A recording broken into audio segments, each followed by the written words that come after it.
కమలా Harris అమెరికాలో ఇప్పుడు ఈవిడ పేరు మారుమోగిపోతోంది. జో బిడెన్ డెమోక్రటిక్ పార్టీ అభ్యర్థిగా తప్పుకున్న తర్వాత కమలా హ్యారిస్ నామినేట్ అయ్యారు. కమలా హ్యారిస్ ట్రంప్ని చాలా బలంగా ఢీకొనబోతున్నారు. కమలా హ్యారిస్ ఇప్పటి వరకు కూడా వైస్ ప్రెసిడెంట్ ఆఫ్ అమెరికా, మొట్టమొదటి ఫీమేల్ వైస్ ప్రెసిడెంట్ అమెరికాకి ఇప్పటి వరకు. అంతేకాదు black women to become vice president, Indian American to become vice president, ఇలా ఆవిడ చాలా చరిత్ర సృష్టించారు. అయితే నిన్న ఆవిడ తన తల్లిని గుర్తు తెచ్చుకున్నారు. శ్యామలా గోపాలన్ ఆవిడ తల్లి పేరు. ఆవిడ 19 సంవత్సరాల వయసులో భారతదేశాన్ని వదిలి ఒంటరిగా సప్త సముద్రాలు దాటి అన్షేకబుల్ డ్రీమ్, ఒక చక్కటి కలంట, బ్రెస్ట్ క్యాన్సర్కి క్యూర్ కనుక్కోవాలని చెప్పి, సైంటిస్ట్ అవ్వాలని చెప్పి అమెరికాకి కాలిఫోర్నియాలోకి వెళ్ళారంట.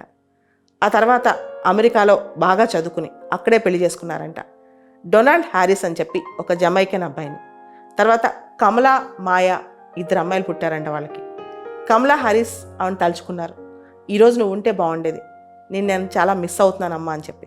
2009లో శ్యామలా గోపాలన్ చనిపోయారు. శ్యామలా గోపాలన్ స్ఫూర్తి ఇంకా ఉందని చెప్పి కమలా సిస్టర్ మాయా చెప్పారు. We should other our own story అని వాళ్ళ అమ్మ చెప్పేవాళ్ళంట. ఎవరి చరిత్ర వాళ్ళే రాసుకోవాలి, ఎవరి చరిత్రకు వాళ్లే కారణం అవ్వాలి అని చెప్పి. మా తల్లి కనుక పైనుంచి చూస్తుంటే మమ్మల్ని ఖచ్చితంగా ఆశీర్వదిస్తుంది.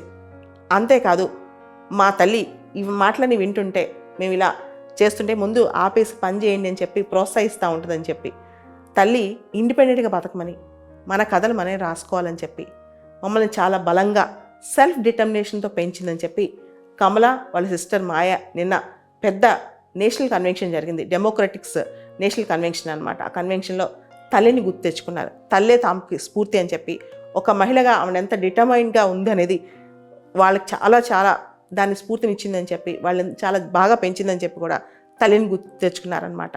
సో ఎవరికైనా సరే అమ్మను మించి దైవం ఉంటుందా, అమ్మను మించి స్ఫూర్తి ఉంటుందా?